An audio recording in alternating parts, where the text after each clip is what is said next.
Muy buenos días. Empezamos con otra de las sesiones de preguntas-respuestas en el Diplomado Internacional de Gerencia de Empresas que ofrece Goldratt Group en Latinoamérica. Y estamos ya a final de este verano en, en Chile, bueno, hemisferio sur.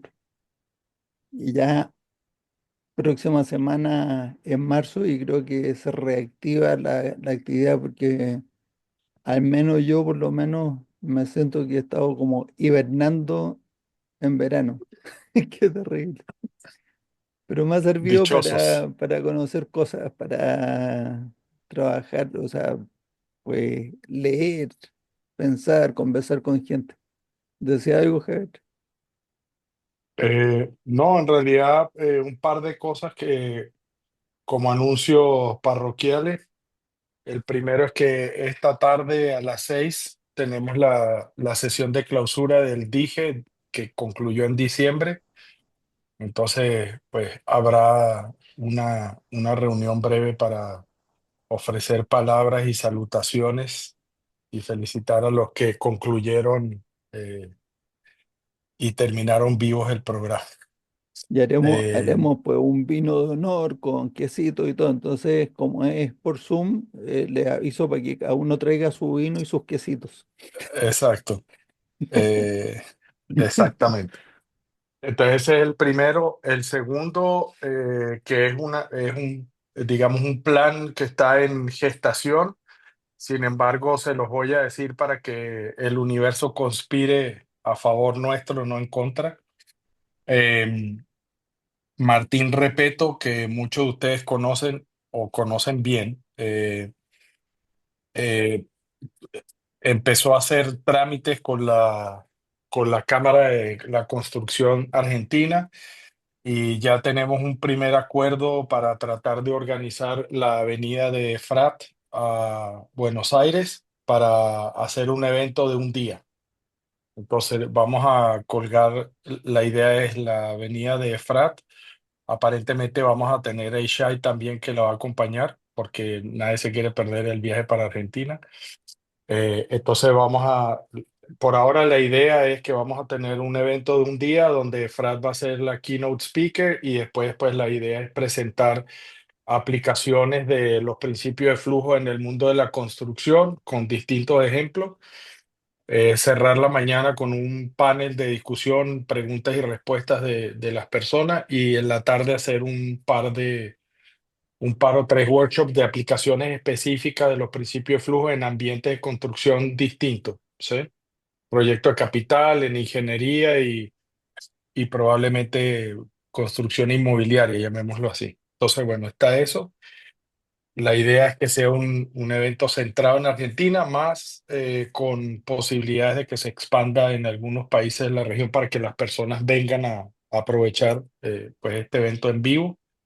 Así que veremos qué sucede. El peso de todo esto está obviamente en las manos de la Cámara de la Construcción y Martín se va a mover, pues como siempre, con la Cámara de Comercio, con la Universidad Católica de Buenos Aires y otras entidades. Entonces, estamos pensando que hacia finales de agosto, principios de septiembre sería como la fecha por ahora propuesta.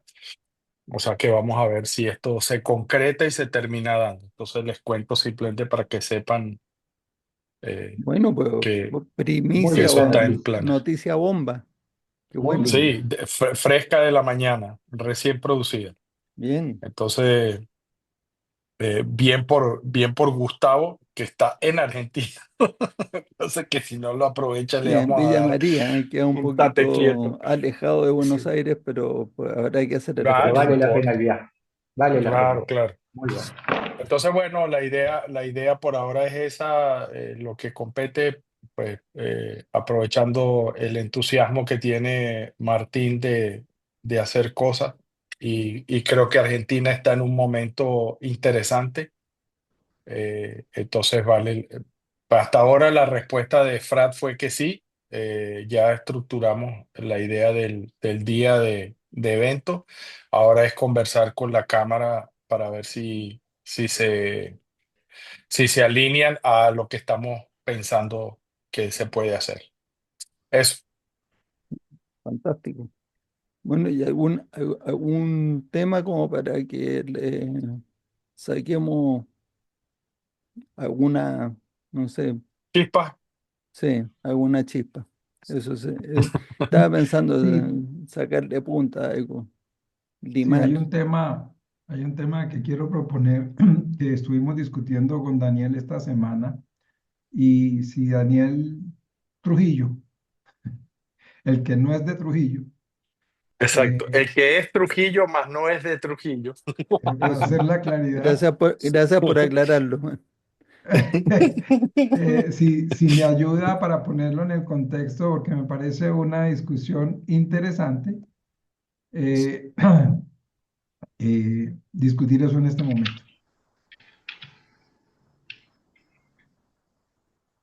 Jorge, perdón, no te escuché bien lo último que dijiste. Es plantear la pregunta que nos hicimos esta semana en la reunión que tenemos los lunes, la de comprar con descuentos, volúmenes más grandes y demás. ¿Sí? Sí. Eh, a ver, cómo la planteo? Yo Yo ya hablaba con... tengo la respuesta porque la he estado estudiando para un cliente, así que sé qué es lo que les puedo decir. O sea, tengo una respuesta, no tengo la respuesta, tengo una respuesta. A la pregunta. Lo que yo hablaba con Jorge es si eventualmente uno, digamos yo que estoy pues como en la parte de negociación y compras, entonces si eventualmente te surge una oportunidad para ganarte un descuento importante Ujú, en un insumo cualquiera, pero esto implica abastecerte por 4 o 5 meses, pero digamos que sabe uno que es algo que se va a consumir, que no se va a quedar uno con eso ahí porque es un insumo de consumo frecuente,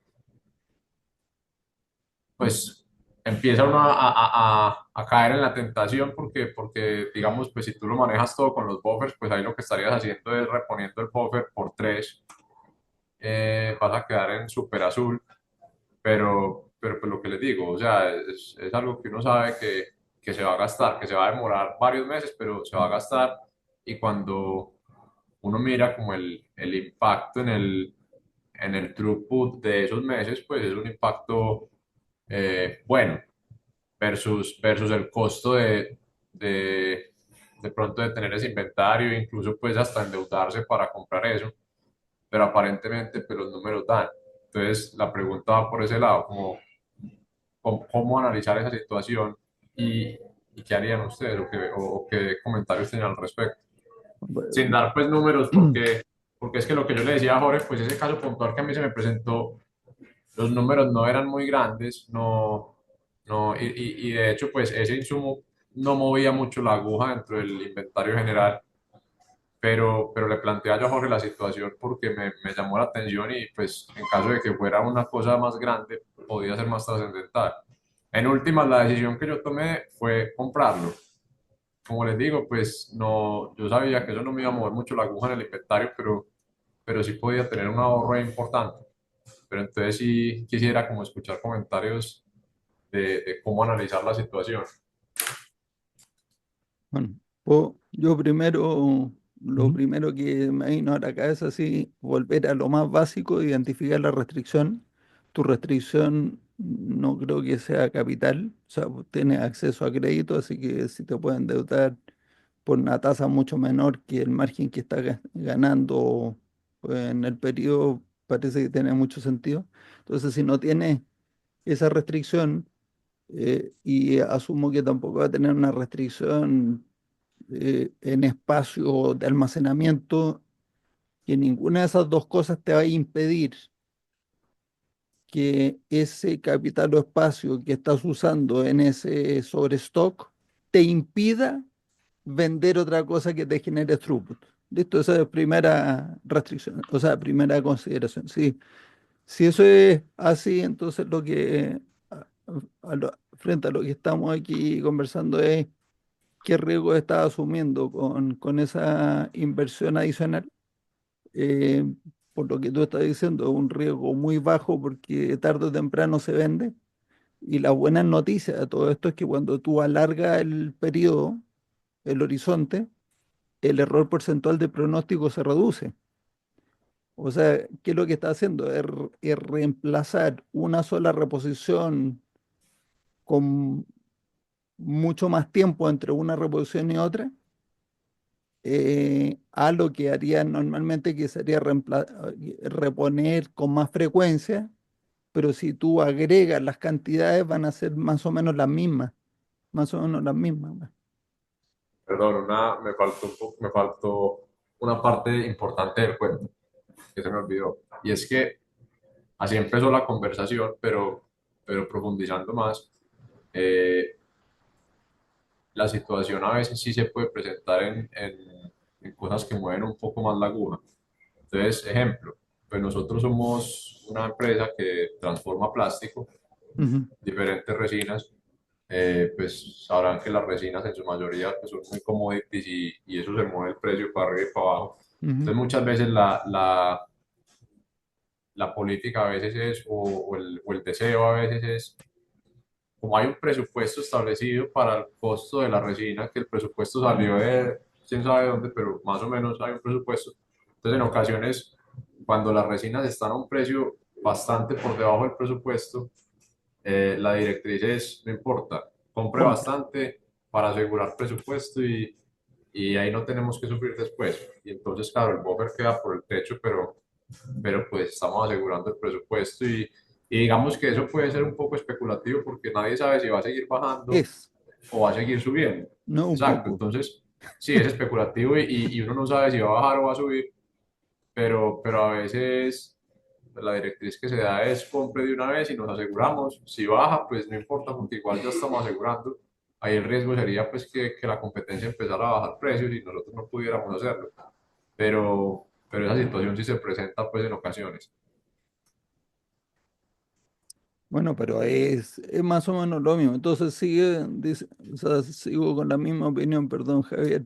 Entonces, resumiendo, mi comentario es, a menos de que tenga un costo alternativo de no poder generar un throughput con con otras cosas que comprarías si, si tuviera la restricción de capital o de espacio, entonces la optimización en esta compra a mí me parece que tiene todo el sentido del mundo, pues atendido todos estos riesgos, porque además si el precio histórico está más o menos en un promedio y tú estás comprando, no sé, por 5 o 10% por debajo, ¿cuál es la probabilidad de que en el futuro te baje a 15 o 20%?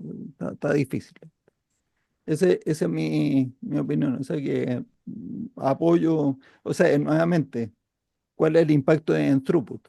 Entonces, el impacto en throughput es que tú Ese- vas a aumentar el throughput Exacto, sin ningún riesgo de reducirlo porque no puedas vender otras cosas que no pudiste comprar. así es. ¿Cuánto cambia la inversión? Si aumenta la inversión, ¿de acuerdo? ¿Y cuánto es el impacto en gasto de operación? Nada. Entonces, pues lo más probable es que uno llegue a la conclusión de que eso es súper rentable. Así que, eh, Sí, más o menos ese es como el análisis que yo hacía, pues yo calculé un impacto más o menos en el throughput versus como ese delta de la inversión y pues por eso también tomé la decisión de, listo, voy a comprar, porque partía pues del supuesto de que es un insumo que va a rotar y no se me va a quedar ahí. Eh, pero entonces sí, ese es como el punto de la discusión, porque a veces uno, o sea, con las resinas sucede mucho, que aunque los Ujú. buffers estén todos bien, no, compre porque es que está muy barato. a mí las materias primas nunca me han preocupado mucho porque es dinero del banco. Eso Exacto. Sí, mi comentario era ese, que si uno quiere exagerar y si uno quiere sobreprotegerse, la materia prima eh, es como el lugar menos problemático. Y de hecho, las resinas plásticas, como commodity, también sufre mucho de oscilaciones y ciclos de productividad, porque las plantas petroquímicas Primero que muchas están subutilizadas hoy en día porque la capacidad supera la demanda, pero eso quiere decir que están tratando de optimizar los ciclos de producción con lotes lo más grandes posible para después parar. Y entonces hay momentos donde hay y momentos donde no hay. Y eso hace que oscile el precio. El consumo sigue siendo exactamente igual, solo que por las políticas de optimización de producción y de cómo opera la oferta y demanda, entonces tiene ciclos donde el precio tiende a subir porque hay más demanda y menos oferta. Y tan pronto eso ocurre, entonces se generan las condiciones para que las petroquímicas digan, listo, vamos a hacer otra corrida grande para esta resina en particular, sea polipropileno, polietileno, la que sea. Y la otra cosa que sucede es que en nuestra región es muy común que esos ciclos y oscilaciones del flujo de la materia prima, con esas alzas y caídas de precio relativo, también tenemos los problemas de aduanas, de transporte, climático, que afectan la disponibilidad a veces porque muchas veces esas resinas vienen de afuera, o la gran mayoría viene de afuera de nuestros países. O sea, o de Brasil o de Europa, en algún lado, Estados Unidos. Y, y en Colombia me acuerdo de un cliente, un par de clientes que tenían esa lógica de especular con la resina. O sea, es decir, si está abajo, compre, llénese, no Y importa, otro con vale la acero. pena. El ¿Ah? otro que teníamos El que otro, especular con el acero. con el acero, exactamente. Entonces, ¿qué es lo que termina sucediendo? Que como es materia prima, pues terminas tú teniendo esa disponibilidad. Y en varias ocasiones donde hubo una escasez del producto, inclusive a algunas de estas compañías les daba para revender parte de la resina, inclusive con una ganancia superior al precio medio al que se estaba consiguiendo. Entonces ganaban por dos lados, por el descuento con que compraron y por el sobreprecio al que podían vender. Entonces, pues claramente una especulación, eso no va a ser el negocio, pero si el resultado es throughput positivo, why not? Y lo que decía Matías, no hay problema de cash, no hay problema de crédito, no hay problema de espacio, no hay problema de gasto operativo para manipular y el producto no se echa a perder, digamos, pa, véngase. Jorge, Bueno, qué opinas? no, voy a contarle otras aristas del análisis que nosotros hicimos para fortalecer todo lo que estamos diciendo. Lo primero es que, o el hallazgo, digamos, después del análisis, es que probablemente lo que uno calcula como un aumento en el throughput es muy incierto por cuanto la participación de la materia prima del caso que estábamos haciendo no es Ujú. muy alta. ¿Sí? O sea, en ese caso, digamos, en el que es el colorante del plástico, que fue el caso que analizamos, pues el plástico se puede mover más rápido que lo que se mueve la inclusión del. Y entonces lo que uno pensaba que iba a ser más throughput desaparece en la realidad. No es que ese beneficio de que salga más barata la materia prima no se dé. ¿Pero por Primera qué cosa. desaparece? ¿Dónde se La desperdicia eso? variación de la materia prima que tiene mayor participación en el producto se come ese ahorro. Claro, pero con, digamos, ceteris paribus, el análisis viene a ser exactamente el mismo. Yo prefiero Sí. pagar menos que más, o sea, no me es indiferente. Ya, claro, pero le estoy compartiendo la parte del análisis para poder llegar a una conclusión que nos ayude a todos, ¿sí? Lo segundo es, eventualmente, digamos que no hay espacio no hay problema con el espacio. Yo creo que sí hay problemas con el efectivo y que sí hay problemas con el gasto de operación, porque eventualmente si tienes que ir a pedir prestada la plata, el gasto de operación sí va a subir, ¿sí? Tú dices que en gasto financiero, Sí, claro. sí, pero ese fue mi comentario. Si el gasto financiero es muy inferior al throughput adicional que Bueno, normalmente... sí, estamos claros ahí.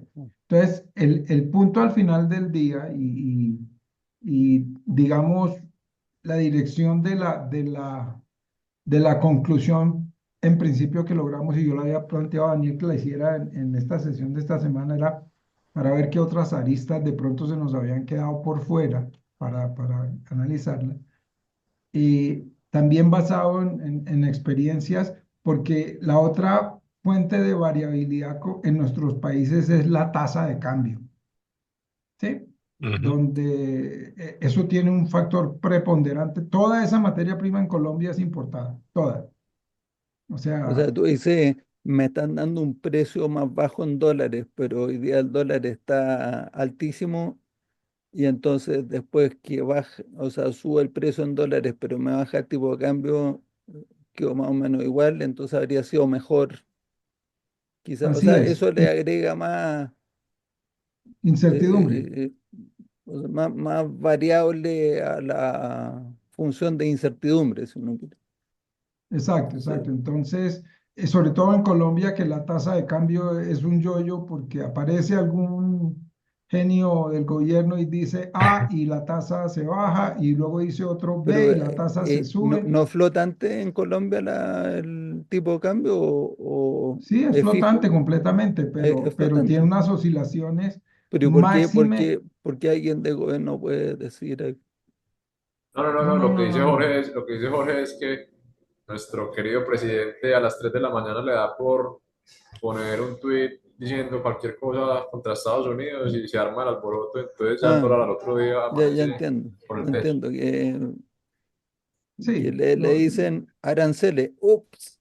ups, Exactamente. sorry, exacto. Entonces, digamos, metiendo ese otro demonio en la ecuación, demonio en el sentido de que es una variabilidad que nadie es capaz de predecir con algún grado de probabilidad.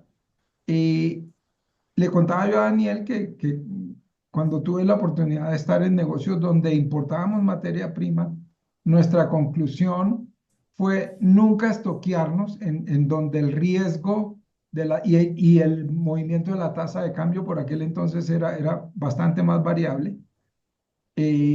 Era compra spot porque al final del día sumas y restas va a quedar más o menos en la misma condición sin atrapar más cantidad de Claro. plata. Y- Además de eso, habría que decir que estas materias primas en general se compran a crédito. A crédito es 120 días, yo no sé cuántos días específicos son los que les dan. Entonces, la variabilidad a 120 días es una cosa de locos, ¿ya? O sea, no, yo la pero para compré eso hoy a están los $100 forwards.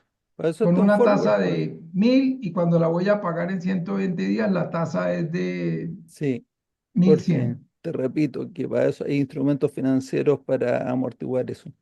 Pero sin embargo, este es un ejemplo, todo lo que ustedes acaban de relatar, donde encuentro que es fantástica la simplicidad que nos aporta este marco teórico basado en teoría de restricciones, en el que en primer lugar uno dice, ¿dónde está la restricción? ¿Estamos actuando sobre la restricción o no? Esa es la primera pregunta. Entonces, si me dicen no, pues no, o parcialmente, porque tú dices, pues el efectivo no es ilimitado, pero tampoco es que voy a copar todas las líneas de crédito, o sea que tampoco es que sea una restricción. Pero luego las preguntas son, ¿y esto cómo afecta al throughput? Y de lo que yo le entendí a Jorge después fue pues como la participación de esa materia prima porcentualmente en el producto es muy bajita, o sea, hay muchos otros componentes, eh,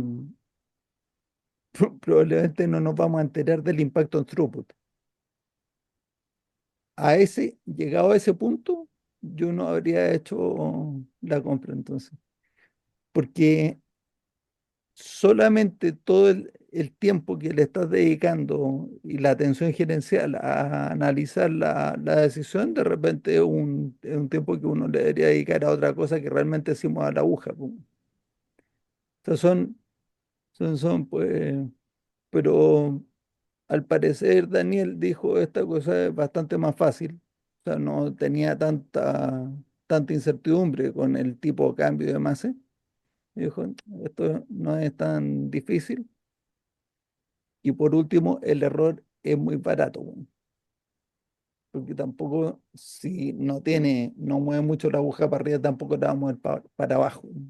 Eso no va a ser un gran problema. Pero es Una, fantástica la simplicidad con la que uno vaya a analizar a cosas.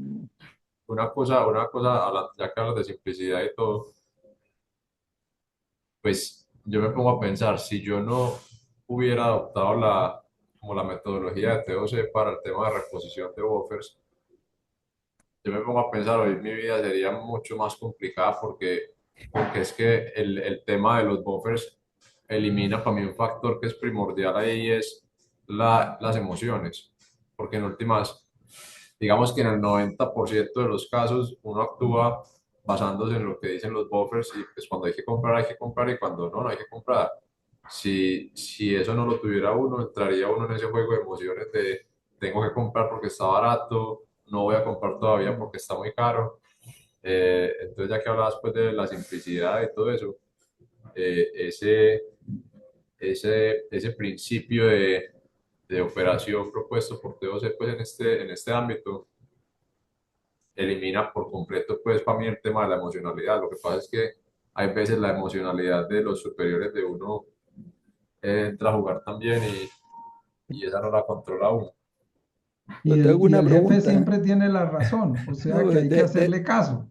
te hago una pregunta. Eso que acabas de decir, que tú descansas tanto en que los buffers te están dando buenas señales, ¿no te está generando una emoción muy importante que es la confianza en tu sistema? Sí, claro, sí.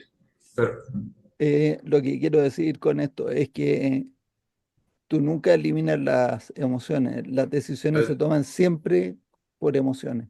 bueno, Siempre. entonces llamémoslo como la parte negativa de las Ahora, emociones, porque sí, no, estoy de acuerdo, sí, es que te estoy dando la razón, pero solamente enfatizando en el hecho de que en vez de uno estar guiándose por una emoción que es más adrenalínica, productora de cortisol, que te nubla un poquito la cabeza, estás pues con una emoción que a mí me encanta, que uno descansa en sus benditos amortiguadores y dice, bueno, que vengan las sorpresas que quieran.